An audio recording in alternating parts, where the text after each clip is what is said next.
"May I continue?" whispered the millionaire, and the innocent young woman's wedding night became a dream come true. But what secret was he hiding that would change everything forever? Tell me, where are you watching from? If you want to know how this story ends, subscribe to the channel and leave us a like. You won't regret it. The scent of grapes and oak barrels permeated the silk sheets as Sarah held James's hand, trembling not from fear, but from an overwhelming emotion she had never imagined feeling. The millionaire, with his well-lived 41 years, had whispered those words with a gentleness that contrasted with his ruthless reputation in business. "May I continue?" he had whispered, his grey eyes revealing a vulnerability he had never shown in public. The 23-year-old woman, raised according to the strict traditions of a small town in Napa Valley, had never dared to dream that her first night as a wife would be wrapped in such tenderness and respect. In that precise moment, time seemed suspended between the stone walls of this room in the renovated farmhouse, as if the entire universe were waiting for her answer. The most improbable paths sometimes lead to the most authentic destinations, she thought, as she gently nodded. But how had Sarah arrived here? 6 months earlier, her life had been completely different. Fate had traced a winding path that had led her from the vineyard fields of her childhood to this night, when everything would change. Sarah Williams possessed 3 characteristics that defined her: a silent determination inherited from her Californian grandmother, a purity of heart that allowed her to see goodness even in the darkest places, and a sharp intelligence that she concealed beneath an appearance of innocence. Her amber-colored eyes often betrayed her thoughts, like those spring mornings when she contemplated the horizon from the hill overlooking the small family estate near Napa Valley. That morning, the air was already heavy with heat despite the early hour. The sun cast long shadows on the cultivated lands where the vines and aromatic herbs that her family had produced for 3 generations grew. The young woman observed her father, Robert, whose calloused hands and stooped back told the story of a life of labor. At 62, he still stubbornly insisted on working alone, refusing neighbors' help out of pride. "Dad, you should rest a bit," she suggested, bringing him a pitcher of lemonade. "And how would we pay the bills if I rest?" he replied sharply, wiping his forehead with a worn handkerchief. "The bank doesn't accept rest as currency." Sarah's inner conflict was deep. Raised to believe that true love was the only acceptable path to marriage, she now found herself facing an impossible dilemma. The day before, Mr. Morgan, the local bank manager, had set an ultimatum. They had 3 months to repay their debt or the estate would be seized. In the afternoon, as her mother Elizabeth prepared a hearty beef stew whose comforting aroma filled the kitchen with its traditional blue tiles, the crunch of tires from a luxury car on the dirt path caught their attention. Who could be coming here in such a car? Elizabeth wondered, wiping her hands on her embroidered apron. Sarah approached the window. Her gleaming black Mercedes had stopped in the yard, raising a cloud of golden dust that danced in the setting sun's light. A man in a dark suit stepped out, adjusting his sunglasses with natural elegance. "It's James Anderson," murmured Robert, who had just entered, his face pale. "The owner of the Azure hotel chain." James Anderson's reputation preceded him. A magnate of luxury hospitality all along the East Coast, he had transformed failing establishments into palaces for celebrities and dignitaries. His name evoked wealth and power, but also a certain calculating coldness. "Good afternoon, Mr. Williams," he said, extending a confident hand. "I apologize for this unexpected visit, but I have a proposal that might interest you." Around the oak table, James outlined his project, transforming rural properties into boutique hotels that would preserve regional culture. He needed a consultant who understood authentic Californian wine country traditions. "And you're thinking of me?" asked Sarah, incredulous. "I need more than a consultant, Miss Williams," he replied, his grey eyes intensely observing the young woman. "I need a wife who will embody the soul of this project." A stunned silence filled the room. James Anderson had just proposed an arranged marriage, offering in exchange not only to settle all their debts, but also to employ her parents as cultural consultants. "Why me?" asked Sarah, her voice trembling. "Because your reputation in the region is impeccable. You know every tradition, every secret of authentic Napa Valley. And I need that authenticity. But in the tired eyes of this 41-year-old man, Sarah perceived something beyond a simple business calculation, a deep, almost palpable loneliness that strangely resonated within her. News of the arranged marriage spread through St. Lawrence like a winter storm, swift, biting, and impossible to ignore. Sarah felt the gazes following her as she crossed the town square, where the centuries-old oak trees seemed to whisper reproaches as she passed.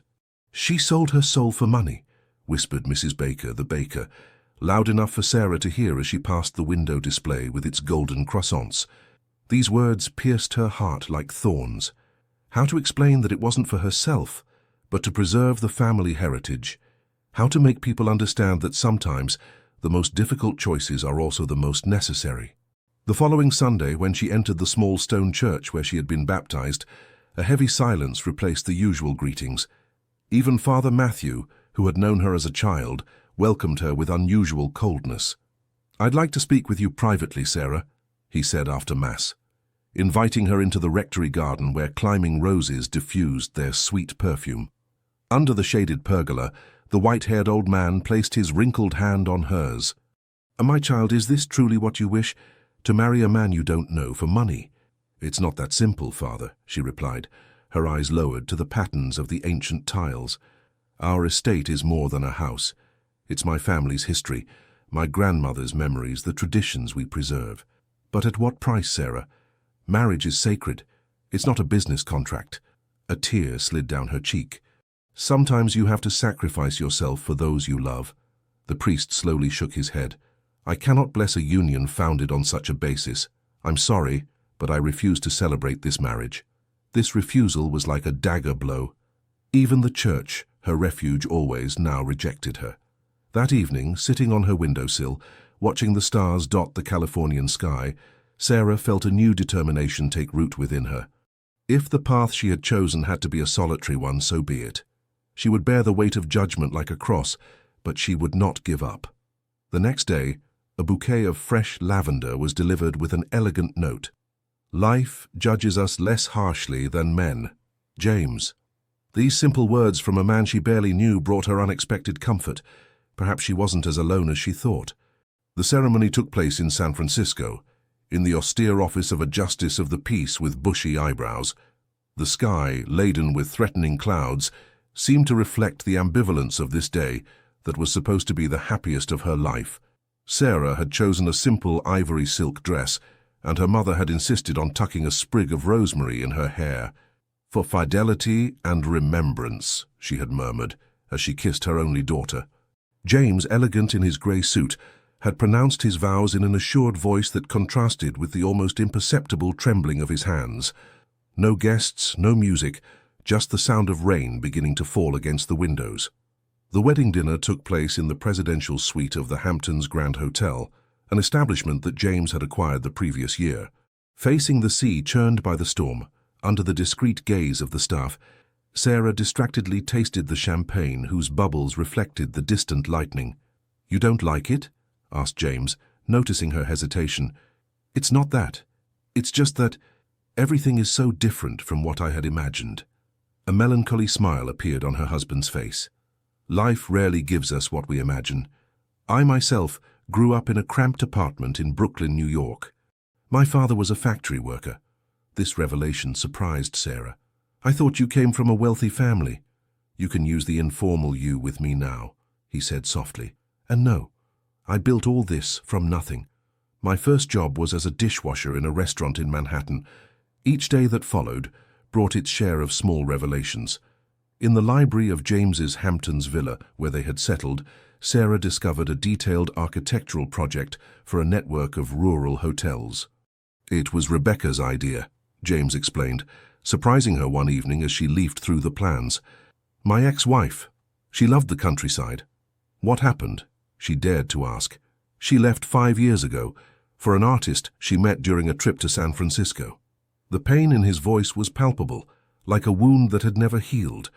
Sarah understood then that this project wasn't simply a business strategy, but a form of redemption.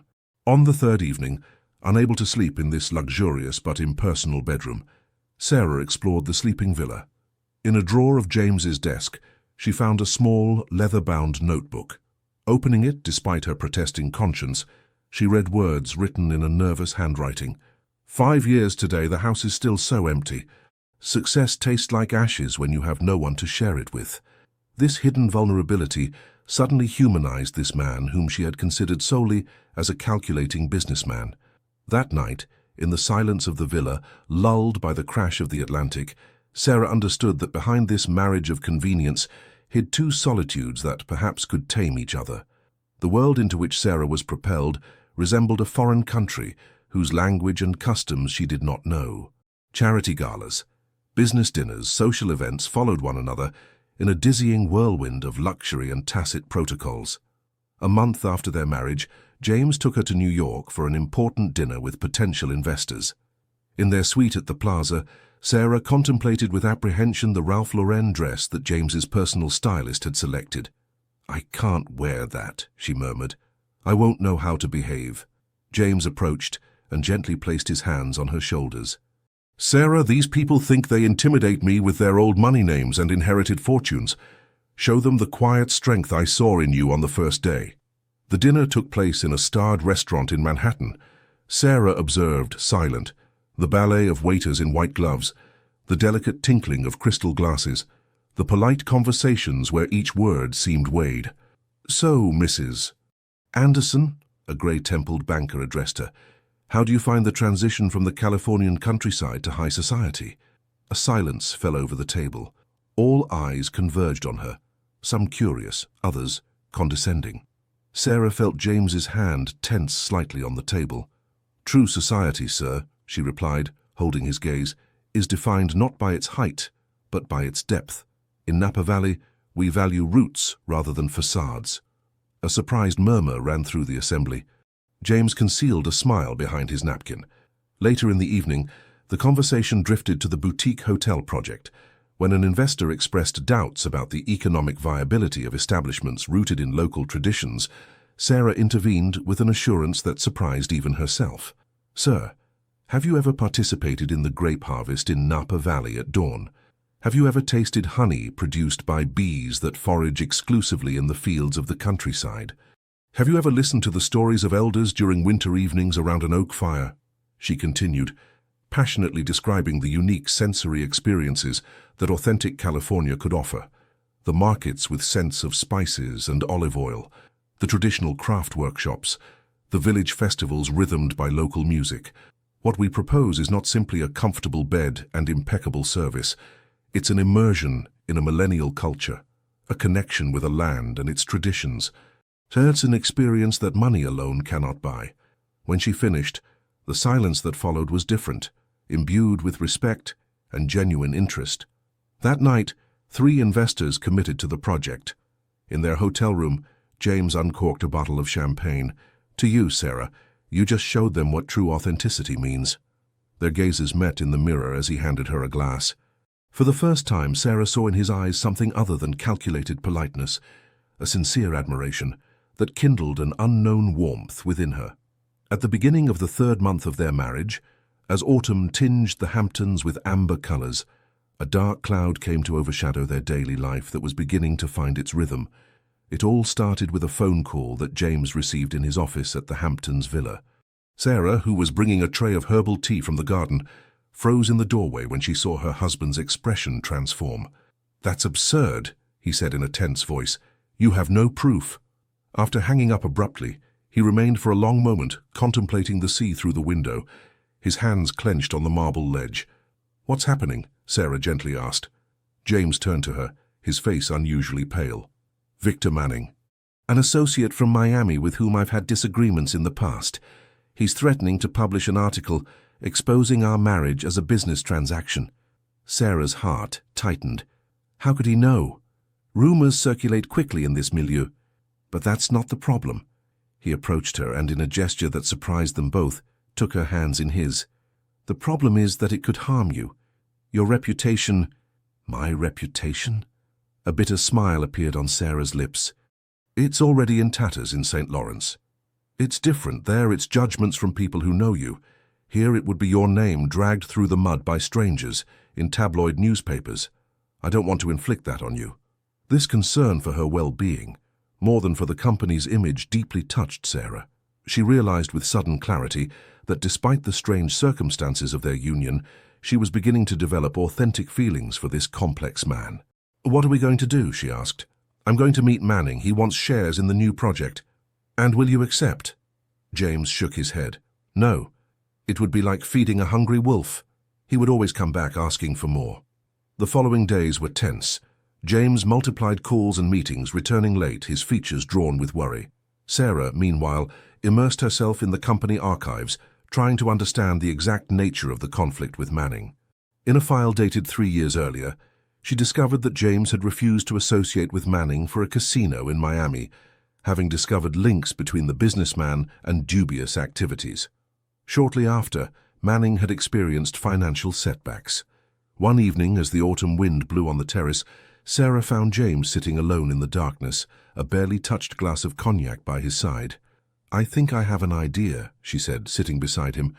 In the diffused light from the garden lamps, she outlined her plan: organize a press conference to officially present their boutique hotel project, emphasizing the preservation of Californian heritage and the economic revitalization of villages.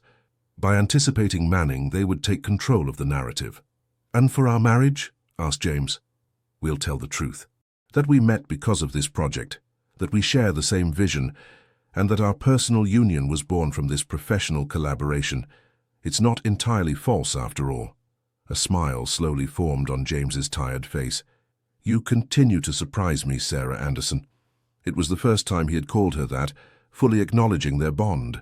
That night, as they continued to elaborate their strategy under the stars of the Atlantic, something subtly changed between them. A new trust, a complicity that transcended their initial arrangement. The press conference was a resounding success. In the historic ballroom of the Plaza in New York, facing an assembly of journalists and local personalities, Sarah and James presented their vision for a new form of tourism in California, respectful, authentic, rooted in traditions. Sarah, dressed in a cream-colored linen dress, spoke with an eloquence that captivated the audience. She evoked her childhood on the perfumed hills near Napa Valley, the importance of preserving ancestral know-how, the beauty of a way of life threatened by standardization.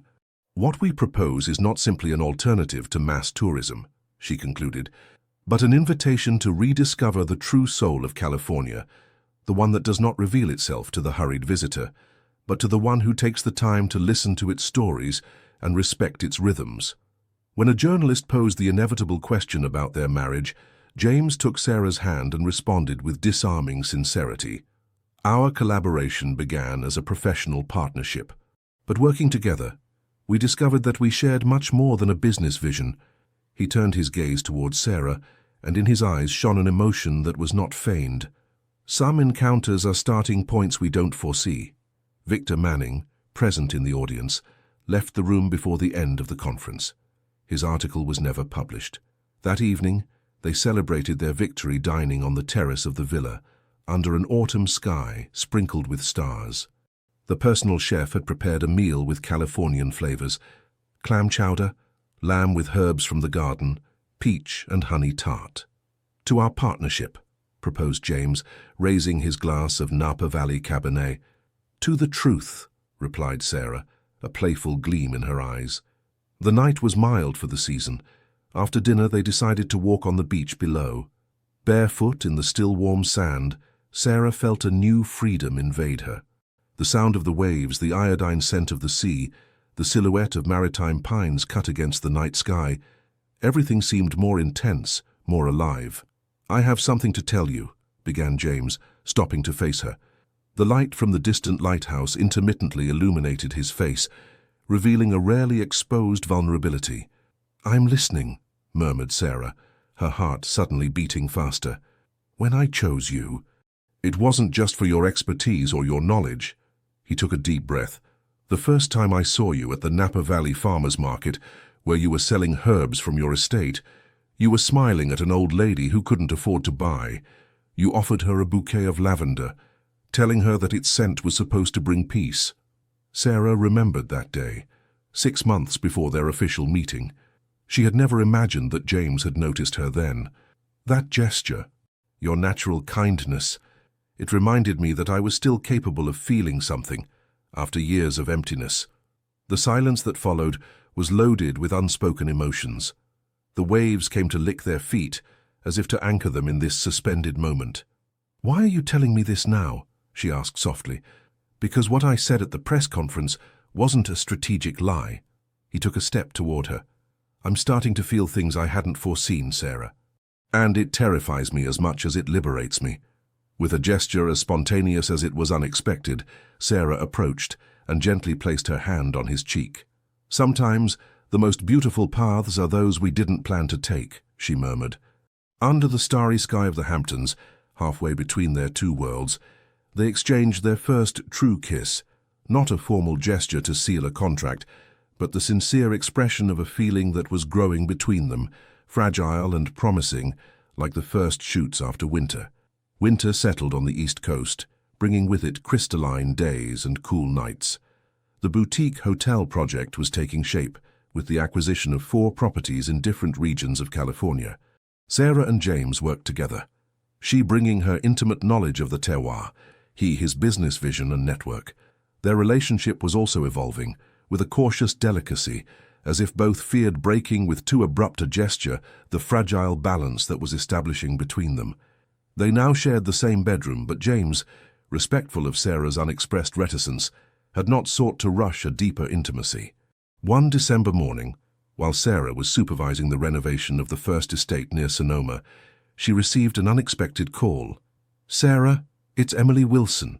The voice of her childhood friend, whom she hadn't heard from since the wedding, made her heart beat faster. "Emily, how are you?" "Good, but I need to see you. It's important." They met in a small cafe in Sonoma, far from tourist spots. Emily, a teacher at the village school where they had grown up together, seemed nervous, fiddling with her cup of hot chocolate. "What is it? You're worrying me," said Sarah after the greetings. "It's about your husband." Emily hesitated, then took an envelope from her bag and pushed it towards Sarah. "These photos were taken last week in Miami." With slightly trembling hands, Sarah opened the envelope. The photos showed James in the company of an elegant woman with auburn hair. In one of them, they were entering a luxury hotel together. "Who gave these to you?" asked Sarah, her throat tight. "Mark, Paul's brother. He works for a gossip magazine. He contacted me when he recognized James, knowing we are friends." Sarah contemplated the images, a whirlwind of contradictory emotions invading her. This woman, it's Rebecca, isn't it? His ex-wife. Emily's surprised look confirmed what Sarah had guessed. The resemblance to the rare photos that James kept was evident. "You don't seem shocked," observed Emily. Sarah put the photos back on the table. "Our marriage is complicated, Em." "Do you love him?" asked her friend, the concern evident in her voice. The question, simple and direct, hit Sarah full on. Did she love James Anderson? This man who had married her by calculation, but who showed every day a more human, more vulnerable facet. "I think I'm starting to love him," she admitted in a breath, "and that's perhaps the scariest part of this whole story." Returning to the Hamptons that evening, Sarah found the villa strangely silent. Maria, the housekeeper, informed her that the master was in his office and had asked not to be disturbed. Driven by a new determination, Sarah ignored this instruction and firmly knocked on the office door. Without waiting for a response, she entered. James was seated at his desk, his face grave, a half-empty glass of whiskey in front of him. "You saw Rebecca in Miami," she said without preamble, placing the photos on the desk. He didn't seem surprised. "Who gave them to you?" "Does it matter?" James rose and approached the window, contemplating the night falling on the Atlantic. "She wants to come back." These 3 simple words fell like stones into the tranquil pond that their relationship had become. "And you, what do you want?" asked Sarah, keeping her voice as calm as possible despite the storm raging within her. James turned to her, his face divided between guilt and a sort of resigned despair. "For 5 years, I dreamed she would return, that everything would become as it was before."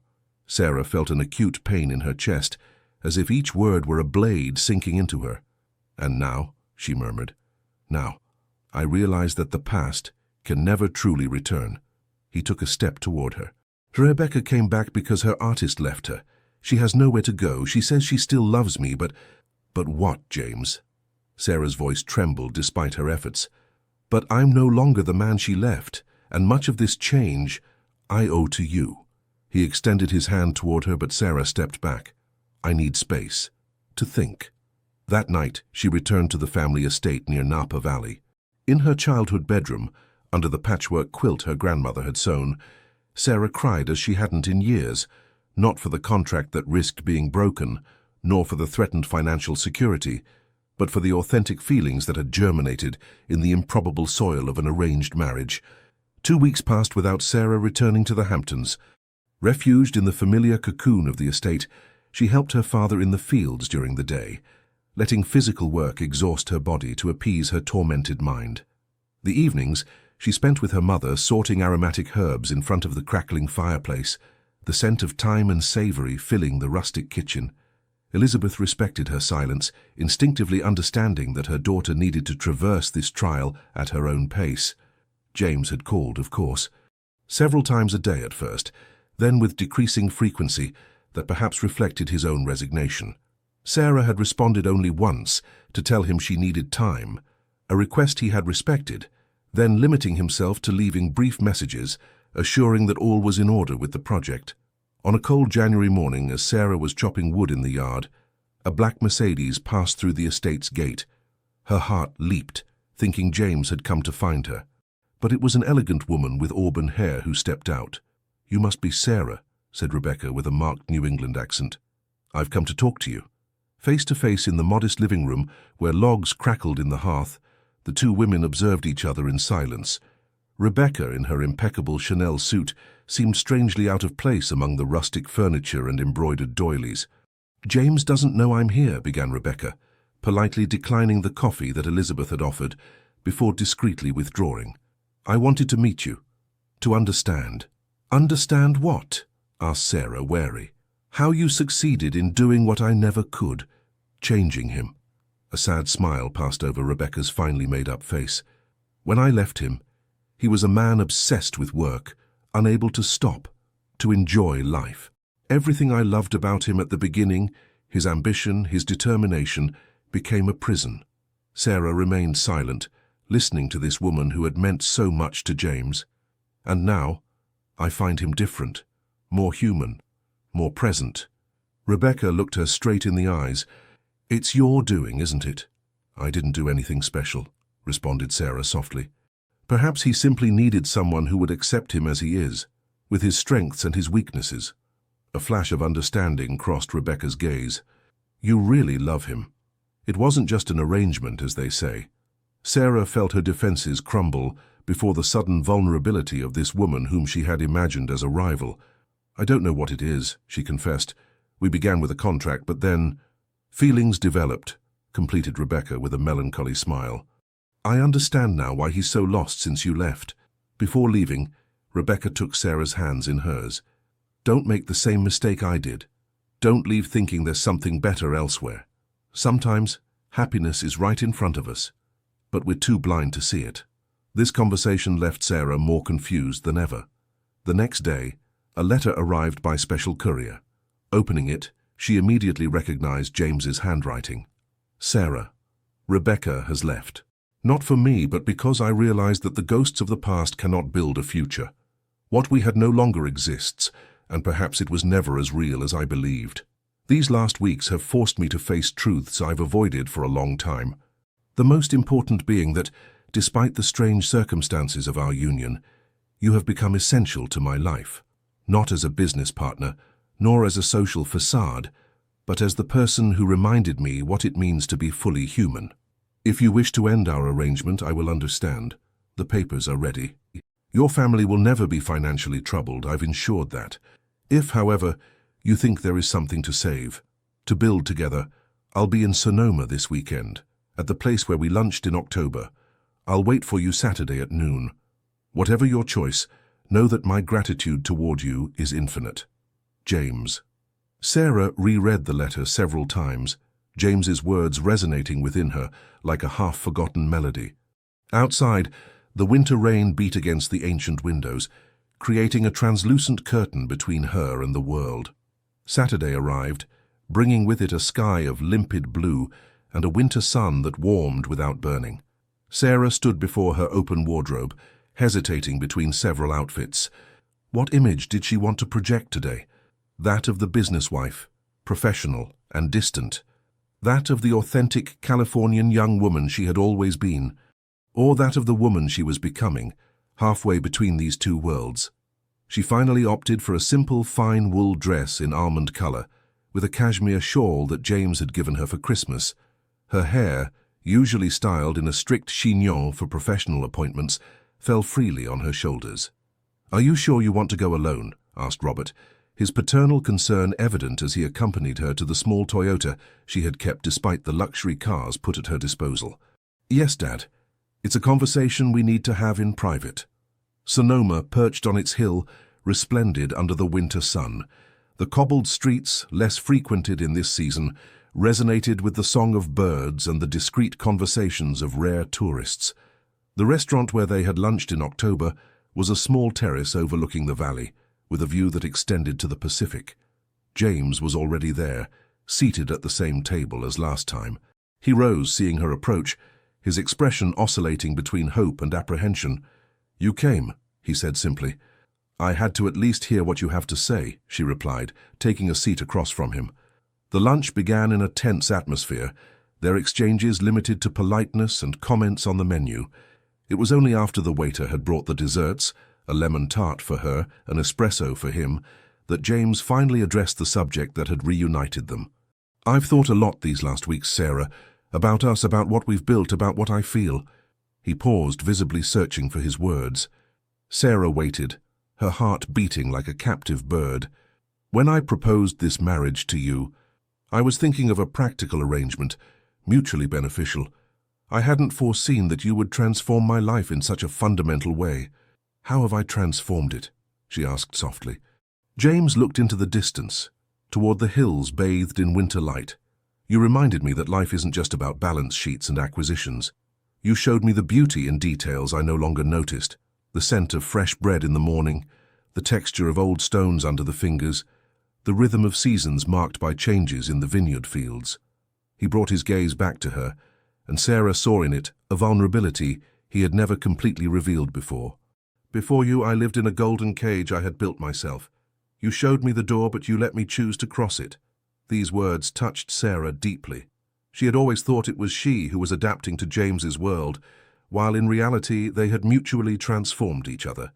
"And Rebecca?" she asked, addressing the elephant in the room. "Rebecca belongs to my past.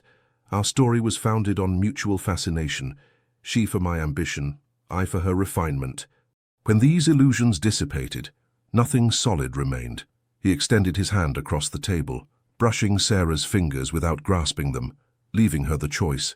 "What we've built, you and I, is different. It was born in honesty. As strange as that may seem for an arranged marriage, we never pretended it was a fairy tale. We began with a contract, but what has developed between us is real." Sarah felt tears prick her eyes. "I was so afraid, James. Afraid of being just a parenthesis in your life, a temporary solution until your great love returned. You're not a solution, Sarah. You're a miracle I no longer expected. In this moment of shared vulnerability, on this terrace bathed in winter sunlight, something loosened in Sarah.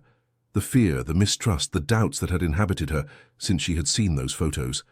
"I don't know where we're going, James. I can't promise you that everything will be simple, but I know I want to continue this journey with you, not as a business partner, nor as a facade wife, but as myself, with all that implies."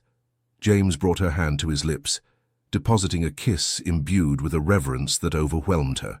"That's all I ask, a chance to discover together what we can be." On the way back, driving side by side on the winding roads of the Napa Valley countryside, Sarah felt a weight lift from her shoulders. The future remained uncertain, but for the first time in a long time, this uncertainty seemed full of promises rather than threats. Spring arrived in the Hamptons with an explosion of colors and scents. The apple trees in bloom dotted the hills with delicate white. The daffodils covered the gardens with brilliant yellow, and the air charged with the scents of citrus and jasmine. For Sarah and James, these months were like a second birth. They rediscovered their relationship on new foundations, more authentic, more equal. Sarah had reintegrated the Hamptons villa, but they also spent much time at the family estate near Napa Valley, which James had renovated with meticulous respect for its authenticity. The boutique hotel project was advancing rapidly. The first establishment, located in an old winery near Sonoma, was due to open its doors in June. Sarah devoted all her energy to it, coordinating the decor, the menus based on local products, the training of staff in Californian traditions.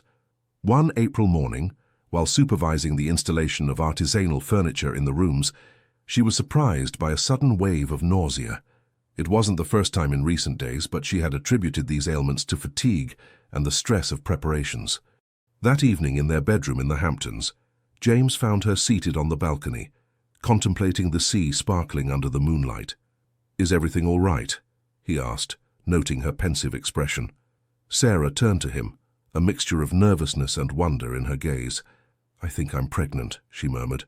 A silence greeted this revelation, not a silence of shock or consternation, but rather that which precedes a symphony, charged with anticipation and possibilities.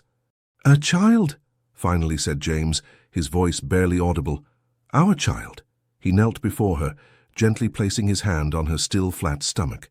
This gesture, of an intimacy they had never shared before, brought tears to Sarah's eyes. "Are you happy?" he asked, his gaze seeking hers. "Happy and terrified," she admitted, with a small, trembling laugh. "It's so unexpected. Life rarely offers us what we plan, but sometimes it gives us exactly what we need." That night, nestled against each other in the large four-poster bed, they talked until dawn, of their fears, their hopes, the child to come, what they wished to transmit to it. "I want him to know both worlds," said Sarah. "The simplicity of rural life, the contact with the earth and seasons, but also the open-mindedness that culture permits." "She will be free to choose her own path," responded James, deliberately using the feminine to balance Sarah's hypothesis. "We'll be there to guide her, not to decide in her place." The news of the pregnancy gave an additional dimension to their professional project. What they were building was no longer just a business, but a legacy for future generations, a way to preserve a way of life threatened by the standardization of the modern world. Sarah discovered in James a tenderness she had not suspected. He accompanied her to every medical appointment, avidly read books on pregnancy and fetal development, and even began to learn traditional Californian lullabies from Elizabeth. One day, while they were visiting a property near Santa Barbara for a possible acquisition, James received a call that would change their trajectory. It was a group of investors from Dubai proposing a partnership to develop a chain of luxury hotels in the Emirates, inspired by the Californian model they were creating. "The offer is exceptional," explained James that evening as they dined on the estate's terrace, "but it implies that we move to Dubai for at least 3 years." Sarah felt her heart tighten. Leave California, her roots, her family, especially now, with the child on the way. "What do you think?" she asked, trying to understand her own feelings before expressing her opinion. James contemplated the silvery vines that gently swayed in the evening breeze, the sky that tinged with pink and orange above the hills. 5 years ago, I would have accepted without hesitation. Expansion, growth, it was all that mattered. He took Sarah's hand, gently placing it on her rounded belly. "Today, my priorities are different. The wealth I seek is no longer measured in zeros on a bank account." This declaration, simple and profound, crystallized the transformation that had occurred in him.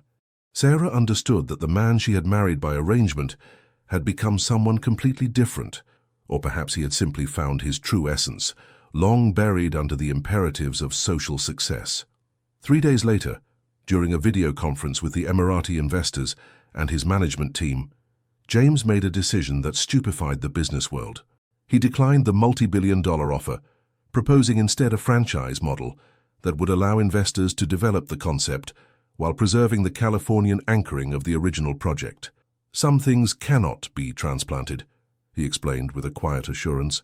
"California is not just a setting or an aesthetic, it's a way of life rooted in a specific land and history." Leaving the meeting, he met Sarah's gaze as she had witnessed the exchange from a corner of the room. In her eyes shone a pride that was worth all the contracts in the world. The first boutique hotel, christened the Vineyard Essence, opened its doors at the beginning of June as planned.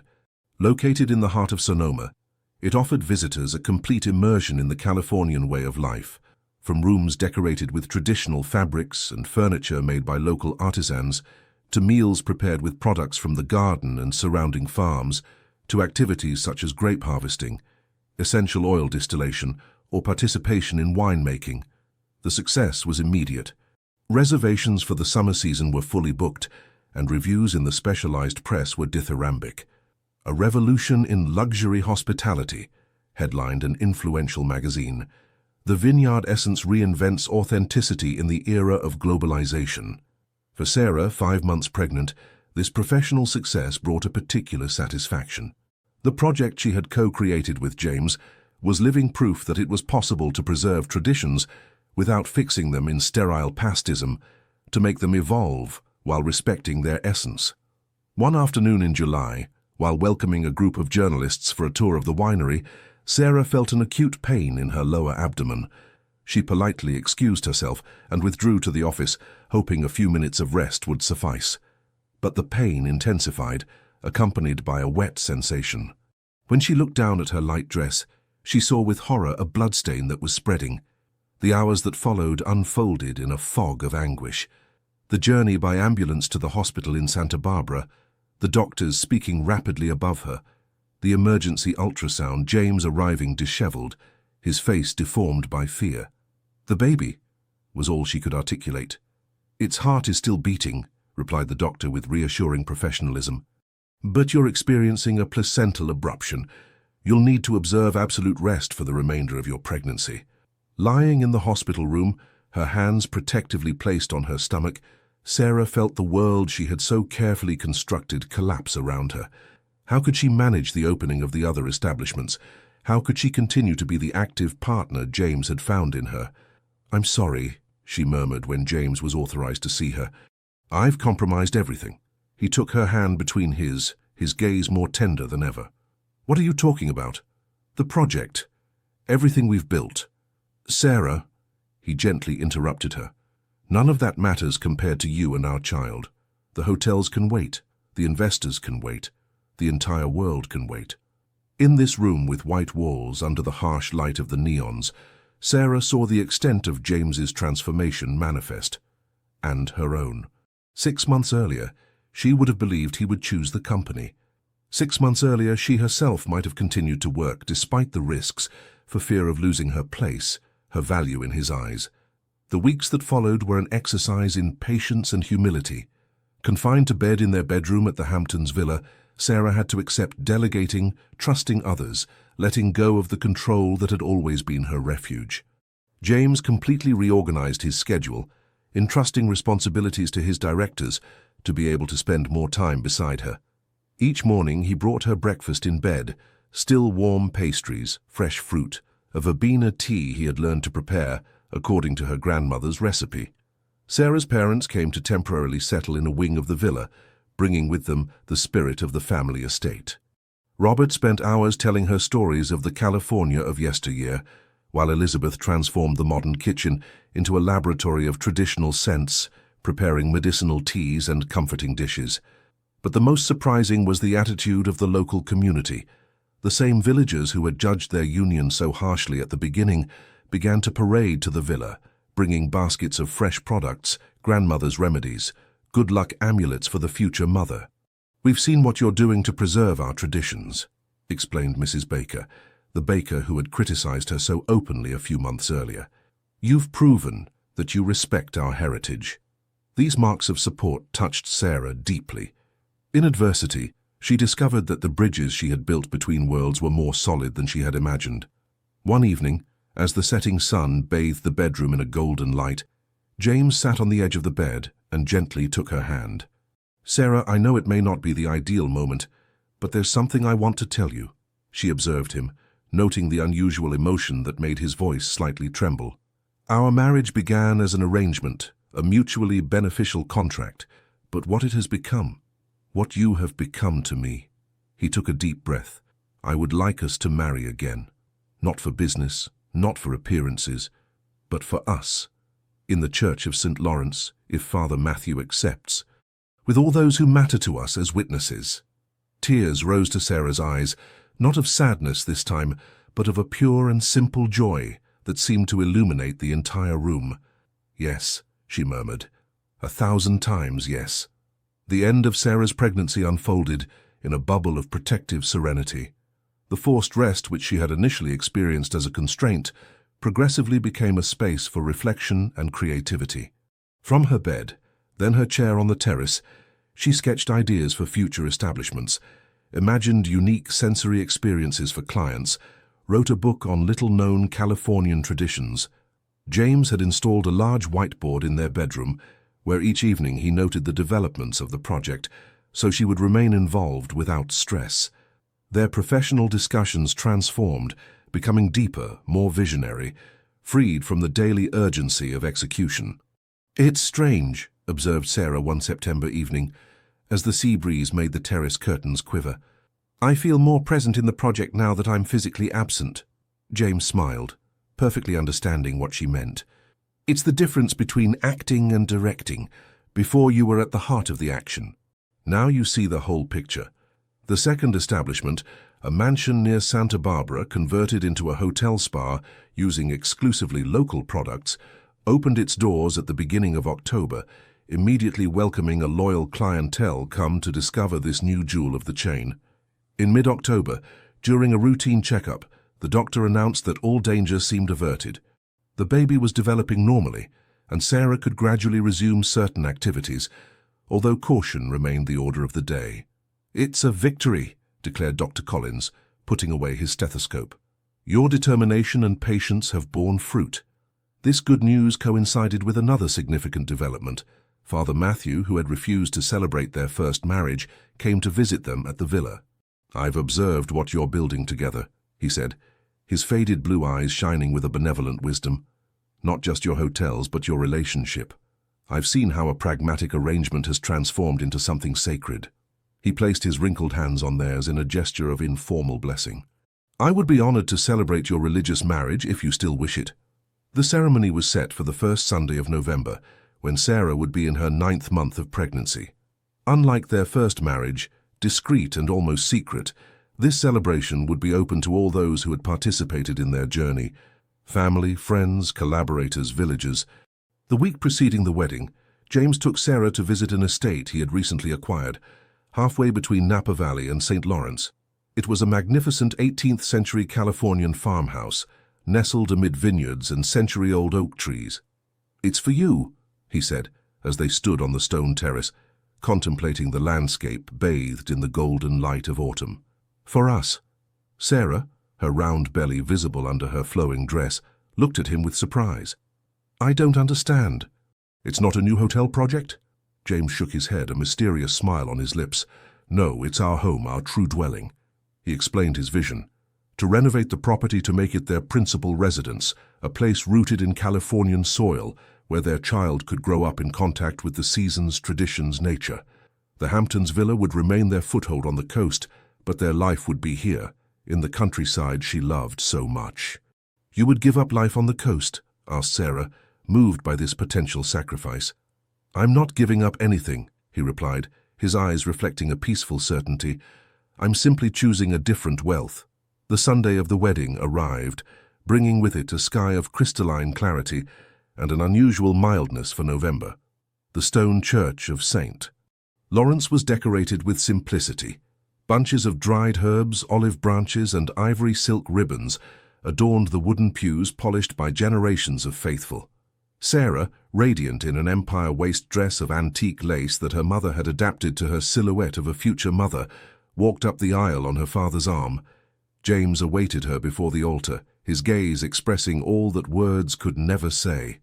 The Mass was celebrated with a joyful solemnity, Father Matthew weaving into his homily references to their singular journey, how two people from different worlds had built a bridge between tradition and modernity, between pragmatic arrangement and authentic love.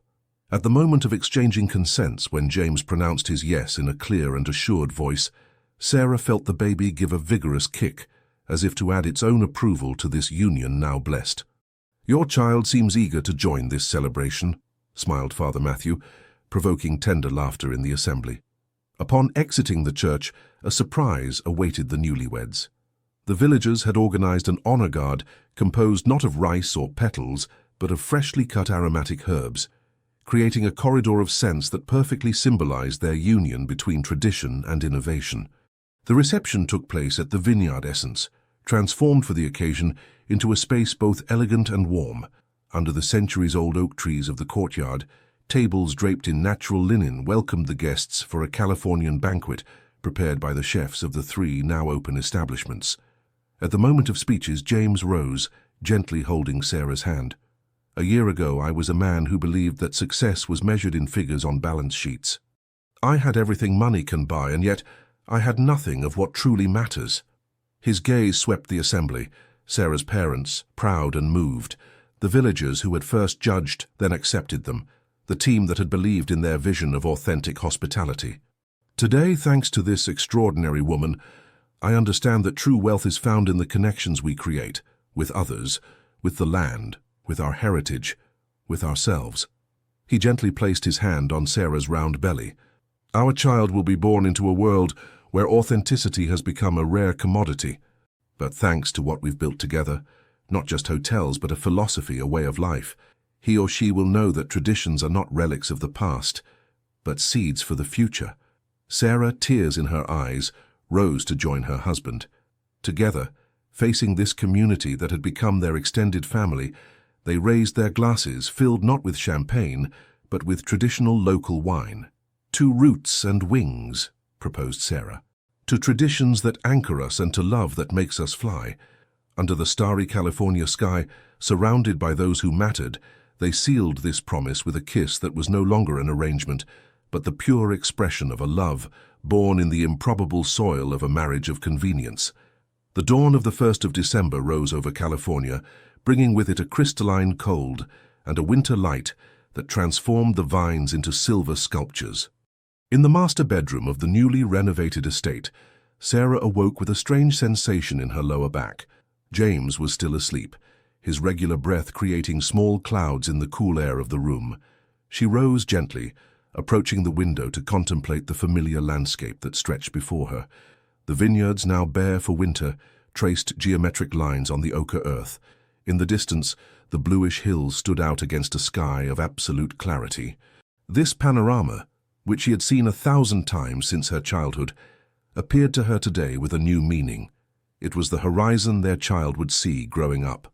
A contraction, stronger than the previous ones, made her grip the windowsill.